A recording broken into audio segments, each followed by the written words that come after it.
Hey guys, in this video, I'll show you how to connect TikTok Ads Manager to Shopify. Alright, let's begin.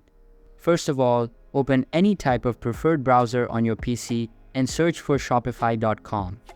After that, sign in to your account and you will be redirected to the home page. Here, get to the Add Apps feature in the left side menu and then click on the Shopify App Store embed. A new web page will then open up. Now, you just need to search for TikTok and give it a go. Once you find the TikTok app, click on it and then click on the install button. Once done, you will have the option to add your TikTok business account. Simply click on the setup button and the first step is to connect TikTok business. Just click on the connect button and sign in. After signing in, click on the connect button again and it will get connected. Similarly, follow the same steps to connect each and every account you want to link.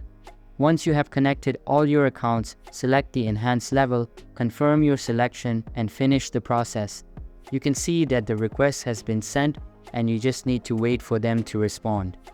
Once you receive confirmation, you're good to go. So that's basically how you can connect TikTok Ads Manager to Shopify. And that's it for this video. If you find this helpful, consider subscribing and giving this a big thumbs up. Thanks.